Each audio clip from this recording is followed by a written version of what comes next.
இஸ்லாமியர்கள்தான் அதிகம்.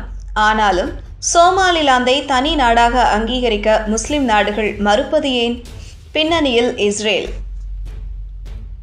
1991 ஆண்டில் இருந்தே சோமாலியாவில் இருந்து பிரிந்த சோமாலிலாந்தை முதல் ஆளாக இஸ்ரேல் தனி நாடாக அங்கீகரித்துள்ளது.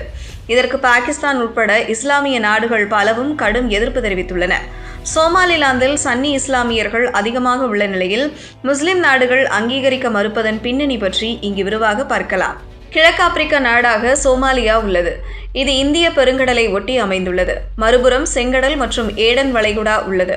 இதுதான் இந்திய பெருங்கடல் மற்றும் செங்கடலை இணைத்து வருகிறது. இந்த ஏடன் வளைகுடாவை ஒட்டி சோமாலிலாந்து உள்ளது. 1991 சோமாலியாவிடமிருந்து சோமாலிலாந்து பிரிந்து சுதந்திர நாடாக அறிவித்துக் கொண்டது. இங்கு சன்னி இஸ்லாமியர்கள் அதிகம் உள்ளனர். சோமாலிலாந்து தனி நாடாக அறிவித்துக் கொண்டு சோமாலியாவில் இருந்து தனிப்பட்டு செயல்பட்டு வருகிறது. மொத்த மக்கள் தொகை 62 லட்சமாக உள்ளது.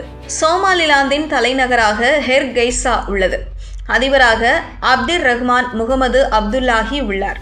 இருப்பினும் சோமாலிலாந்தை யாரும் தனி நாடாக அங்கீகரிக்கவில்லை.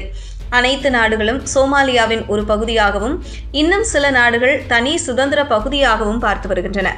இப்படியான சூழலில்தான் முதலாக சோமாலிலாந்தை தனி நாடாக இஸ்ரேல் பிரதமர் Benjamin Netanyahu அங்கீகரித்துள்ளார்.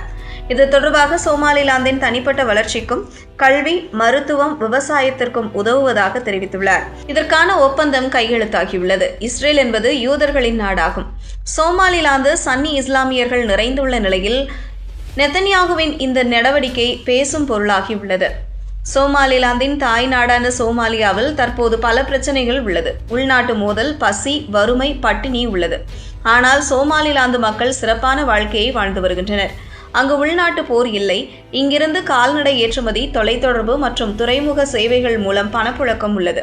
சோமாலிலாந்தில் America, Ethiopia, Taiwan உள்ளிட்ட நாடுகள் பிரதிநிதிகள் இருந்தாலும் தனி நாடாக அங்கீகரிக்கவில்லை. அதேபோல தனி நாடாக அங்கீகரிக்காமல் எத்தியோப்பியா, ஐக்கிய அரபு எமிரேட்ஸ் உள்ளிட்ட நாடுகளும் இங்கு முதலீடு செய்கின்றன. சர்வதேச அளவில் தனி நாடு அங்கீகாரம் இல்லாததால் சோமாலிலாந்துக்கு பெரும் பிரச்சனையாக இருந்தது. இந்த அங்கீகாரம் இருந்தால் உலக வங்கி மற்றும் சர்வதேச நாணய நிதியம் போன்ற முக்கியமான அமைப்புகளை சோமாலிலாந்தால் அணுக முடியும். பல நாடுகளுடன் பெரிய அளவில் ஒப்பந்தங்கள் உள்ளிட்டவற்றை மேற்கொள்ள முடியும். இஸ்ரேலை தொடர்ந்து பல நாடுகள் தங்களை அங்கீகரிக்கும் வாய்ப்புள்ளது என்பதால் சோமாலிலாந்து செம்ம ஹாப்பியானது. இந்த நிலையில்தான் இஸ்ரேலின் நடவடிக்கையை பாகிஸ்தான் உட்பட மத்திய கிழக்கு பிராந்தியத்தில் உள்ள அனைத்து இஸ்லாமிய நாடுகளும் கடுமையாக எதிர்த்துள்ளன. தற்போது வரை 30க்கும் அதிகமான இஸ்லாமிய நாடுகள் இஸ்ரேலின் முடிவை ஏற்கவில்லை. அது மட்டுமின்றி இஸ்ரேல் சோமாலிலாந்தை தனி நாடாக அங்கீகரிக்கும் முடிவை திரும்பப் பெற வேண்டும் என கூறி வருகின்றனர்.